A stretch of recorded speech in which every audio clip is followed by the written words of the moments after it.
Hi everyone, welcome to my channel. और आज मैं आपको बताऊंगी जीएनएसटी और पीएनएसटी के बहुत इम्पॉर्टेंट टॉपिक्स जिसे आप स्टडी करके आराम से ये एग्ज़ाम क्लियर कर सकते हो। और ये टॉपिक्स आपकी बहुत हेल्प करेंगे एंड टाइम में पढ़ने के लिए। जैसे आप जैसे 1 मंथ बाकी है और आपकी पूरी प्रैक्टिस हो चुकी है, तो आप ये टॉपिक्स को ज़्यादा ध्यान दीजिए। और ये टॉपिक्स ज़रूर आपको एग्ज़ाम क्लियर करने में और अच्छे मार्क्स गेन कर पाओगे आप।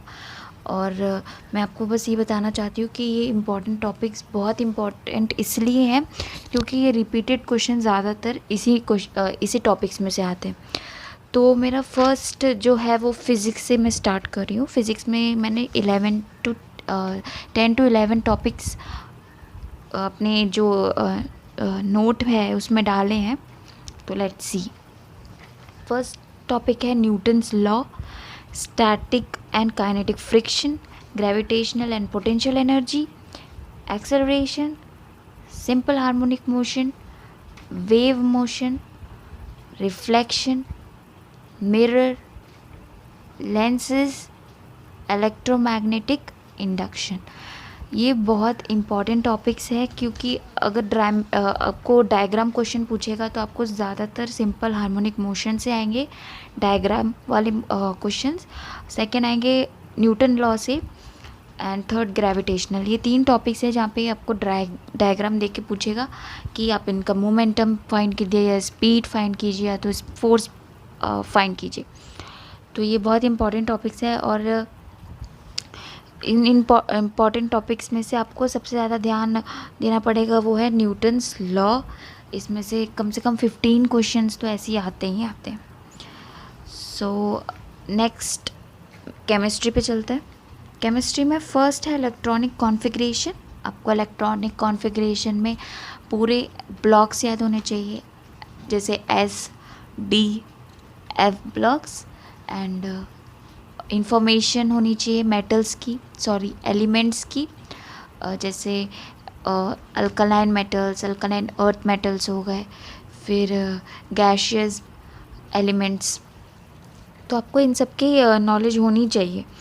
और मैग्नेटिक जैसे केमिकल बॉन्ड और थर्मोडायनेमिक्स बहुत इम्पॉर्टेंट है। थर्मोडायनेमिक्स में बहुत ज़्यादा क्वेश्चन आते हैं, 10 क्वेश्चन इनमें से आते। फिर इलेक्ट्रोकेमिस्ट्री, केमिकल काइनेटिक्स बहुत इम्पॉर्टेंट है और ये ऑर्गेनिक में से है। और इनऑर्गेनिक में से जो टॉपिक्स है वो है पॉलीमर्स और बायोमोलिक्यूल्स। ये जो दो टॉपिक है इनमें से बहुत सारे क्वेश्चन आते हैं, कम से कम 10 क्वेश्चंस आते हैं। और ये जितने भी टॉपिक है इनमें से आपको 20 मार्क्स आराम से आप गेन कर सकते हो। तो अगर आप लास्ट टाइम पढ़ना चाह रहे हो या जैसे कि आपने कुछ नहीं पढ़ा है और आपको वही लग रहा है कि हाँ कुछ तो लास्ट टाइम हम पढ़ लें, तो आप इस टॉपिक्स पे ज़रूर जा सकते हो। थर्ड आता है जूलॉजी और बॉटनी। जूलॉजी और बॉटनी आपको पूरा ही पढ़ना है। मैं उसमें से आपको ये बता सकती हूँ कि इम्पॉर्टेंट कौन से हैं, बट मैंने ये वीडियो टॉपिक्स नहीं बनाए क्योंकि जियोलॉजी और बॉटनी दोनों ही बहुत इम्पॉर्टेंट टॉपिक्स है। और इनमें से बहुत सारे जो आते हैं क्वेश्चन वो बेस्ड उसी बुक्स के ऊपर ही होते हैं। अगर आप 11th और 12th की बुक पढ़ोगे तो आप आराम से क्लियर कर सकते हो। अगर आप सीबीएसई की बुक्स पढ़ोगे तो फिर आप क्लियर ही कर लोगे। और अगर आप चाहते हो कि इसके ऊपर भी एक वीडियो बनाऊँ इम्पॉर्टेंट टॉपिक्स के लिए, तो आप डेफिनेटली मुझे कमेंट करके बताओ, मैं ज़रूर बनाऊँगी और आपकी हेल्प करूँगी जैसे आपको कौन से क्वेश्चन में डाउट्स होगा। तो फोर्थ आता है इंग्लिश। इंग्लिश में आपको रीडिंग आपकी बहुत अच्छी होनी चाहिए, आपका ग्रामर बहुत अच्छा होना चाहिए, आर्टिकल्स पढ़ते रहो।